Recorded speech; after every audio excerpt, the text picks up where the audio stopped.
Well, all right, guys, here we are with another episode of Cringeostrophic Disclosure. From yes, who guessed it, that pesky conniving son of a gun, Marco reviews at local Google guide from Irvine, California, Woodbridge, Shorebird Park is so foggy right now. It is so foggy, I can't see anything. So please, if you're driving in the area, watch out. You can't see nothing. Anyway, it's been an interesting situation out here. Oh, look. This morning we have the Canadian geese that have escaped from Canada, so they can't be turned into jackets that are quite alarmed, and they were squawking.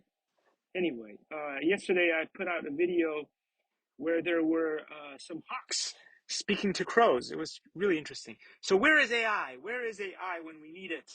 Where's a decoder for the language of animals? I'm still waiting. That would be awesome. That's the one thing that I really want right now. Actually, there's a few. One is reverse aging, and then number two, I'd love a translator to know what the animals are saying. That'd be cool. Anyway, so much is going on this week with the UFOs, but I'm gonna stop here with one of my favorite heroes of the past, future, and so on and so forth, Michio Kaku, who like completely blunders and what the heck is he? What the heck is he saying here? Anyway, I hope talking about Fountain Life. If you guys don't know what Fountain Life, go research it. Um, Peter Diamandis, one of my heroes, who is searching into how we can check our DNA to figure out exactly which foods are actually hurting us and which foods are not. Um, Based on your specific DNA, you can find out what you are allergic to and what you could eat, which makes you feel better, which actually promotes your longevity. And then, of course, there's Brian Johnson, another awesome dude that I always talk about, who is doing all the experiments to show us what we can do to, for the time being, stop our aging as much as possible, but also one day, hopefully, rejuvenate ourselves. But anyway, I think that Michio Kaku could use some help. He is not looking too good, and that is not good. And live long and prosper. We need you for a lot longer. Just like actually, you know who looks a lot better than him? Um, Neil deGrasse Tyson still looks super young. I'm not sure what's going on with Michio Kaku. You might have to change your diet or think about some stem cell treatments, whatever is going on with your eyes. Please, please, we need you. Don't go away. Don't go away into that good night. Fight against the light or whatever it was. Anyway, surprise kiss. Yes, our favorite free man is doing well and having a blast in Taiwan.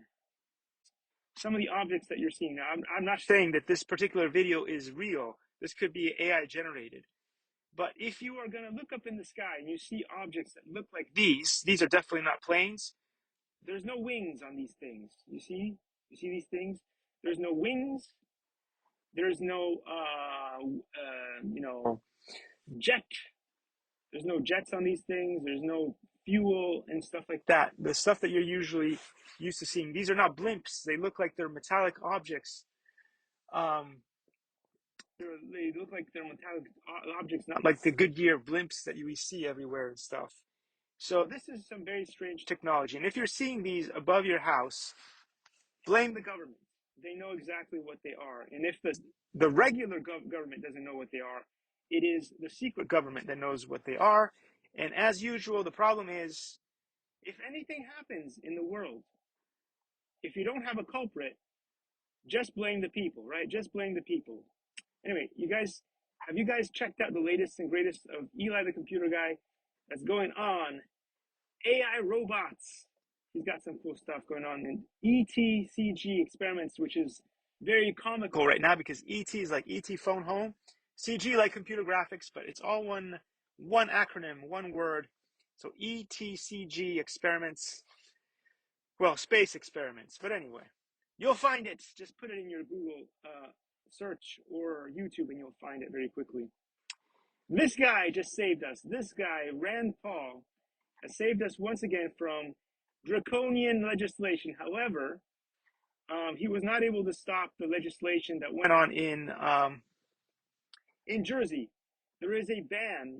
If you are a citizen, of course, like Cenk Uygur from Cenk Uygur and Anna Kasparian on the TYT, they're gonna tell you, of course, as soon as there's a problem in the world, who you gonna blame? Civilians. Dana, dana, dana, dana. There's something strange in the neighborhood. Who you gonna call?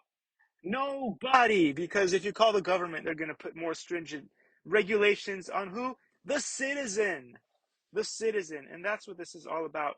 All the false flag stuff that you're seeing. Oh my gosh! And this guy is I can't say the words, but we'll say nutsack and bolts deep in this phenomenon situation that's going on. Lindsey Graham, Lindsey Graham. You know there's something wrong if you've got halitosis like Lindsey Graham. There's something wrong in the neighborhood. Who are you gonna vote out? Lindsey Graham doing by. I mean, let's face it. The left and the right don't like this guy. So how does he keep managing to stay in? I don't know, but you should fix that problem immediately. There's just so much war going on. And anyway, this is pretty cool. Stephen Greer ended up on Fly on the Wall, and I love this program, so you guys are gonna love this episode. It is rambunctious, and if you guys love getting sideways, of course, you can always count on Sean Lewis Media to show you some cool stuff. And apparently, we know what Oumuamua looks like now from a close. They did a 3D model of it, apparently. But anyway, guys, don't fall for the false flag thing. Just don't fall for it. It's bad. It's bad because that's what they always do. They scapegoat us, we the people. And so the biggest problem that I have with all this legislation is this. If you allow them to do what they want to do, the first thing they're going to do is, you know, that famous omnibus? The omnibus of death, of doom. The omnibus of death, of doom is how they sneak. It's that silent bus of doom on which they sneak all the legislation. And the first thing that they're going to say is, we're going to allow the government to shoot drones over your house. Right now, they can't do that, or it would be strongly frowned upon. But the first thing that they're going to sneak into the omnibus, if you start supporting their draconian new legislations against civilians, is, and you'll never see it coming, because they'll put it in the omnibus, so you might not be able to even know what's going on, and then all of a sudden they're going to start this false flag operation where they're going to start shooting drones over your house, and they're going to be like, but you voted for it. You see, we can't be responsible as the government because you voted for this draconian law against you because you were scared about flashing lights that aren't doing anything. Right now, the flashing lights aren't doing anything. But if you fall for their scam and you don't ask for their transparency to see what these things are, we want to see. They have satellites that can see uh, a wart on your butt if you're in your backyard. If you're in your backyard having a good time in your privacy and just laying there, CIA and FBI and all those other whatever, Lockheed Martin and Northrop Grumman and whatever, they can spot that mole on your buttocks. They might even be, if you put yourself in a specific position, they may be able to see inside your throat all the way down into your stomach with their amazing. You don't need a bronchoscopy. They could perform a bronchoscopy from the air. But you know, anyway, so they have footage of everything that's in the sky, be it at night or during the day. And you need to ask for that. That is what we need to have legislation on corporate American companies that do whatever they want, whenever they want, not on civilians.